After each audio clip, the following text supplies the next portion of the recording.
Karibu kwa mara nyingine tena mtazamaji wa The World News katika kipindi hiki cha ulimwengu wa siasa. Mimi ni Adam Hussein. Rais wa Marekani Donald Trump na rais wa Venezuela Nicolas Maduro wamezungumza kwa simu ya siri, na simu hiyo inatajwa kwa viongozi hao wa Marekani na Venezuela ikiripotiwa kujadili mkutano wa kutawanya mvutano wa kijeshi kati yao.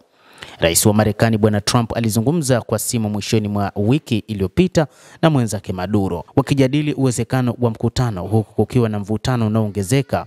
Gazeti la New York Times limeripoti Ijumaa likiwa nukuu watu wengi wanaofahamu suala hilo. Rais Trump amemshutumu Maduro kwa kuongoza kundi linalodaiwa kuwa la Cartel de los Soles, ambalo Marekani imelitaja kama kundi la kigaidi siku ya Jumatatu, na kutishia mashambulizi dhidi ya magaidi wa mihadarati katika ardhi ya Venezuela. Wizara ya mambo ya nje ya Venezuela imekataa madai hayo kama ya uongo na ya kijinga, huku Maduro akionya Marekani dhidi ya kuanzisha vita vya kicha. Kwa mujibu wa gazeti la Times, ingawa hakuna mipango ya mkutano wa Trump na Maduro kwa sasa, wito huo wa siri unaweza kuwa sehemu ya mbinu ya Trump kuchanganya vitisho na mazungumzo. Waziri wa mambo ya kigeni wa Marekani Marco Rubio, anayejulikana kama mwenye msimamo mkali kuelekea Venezuela na Cuba, ameripotiwa kushiriki katika mazungumzo hayo. Hata hivyo, wachambuzi wa mambo wanasema kwamba hii ni mipango ya rais wa Marekani Donald Trump kutaka kumaliza uhasama huo, lakini bado amekuwa na vitisho dhidi ya serikali ya Venezuela. Wachambuzi wa mambo wanasema huu ni mwanzo mpya wa Marekani kuachana na vitisho vyake huko Amerika ya Kusini. Maduro ameliambia jeshi la wanahewa la Venezuela kuwa tayari kwa ajili ya mapambano dhidi ya Marekani kutokana na vitisho vya rais Donald Trump.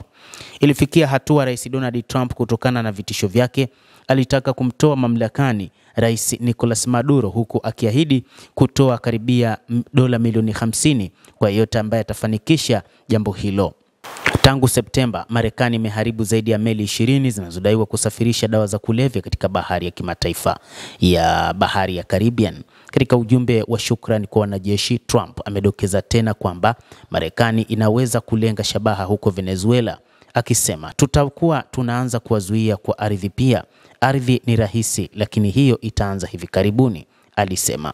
Maduro alijibu akisema mkusanyiko wa jeshi la Marekani, ambalo limeweka jeshi katika hali ya tahadhari na kuzindua mazoezi kadhaa.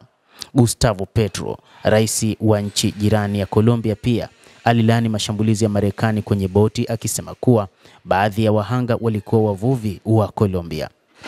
Mtazamaji wa The World News, endelea kutufuatilia na nikusihi usisahau kulike, kucomment, kadhalika na kusubscribe channel yetu hii ili upate habari hizi kwa mapana hapa The World.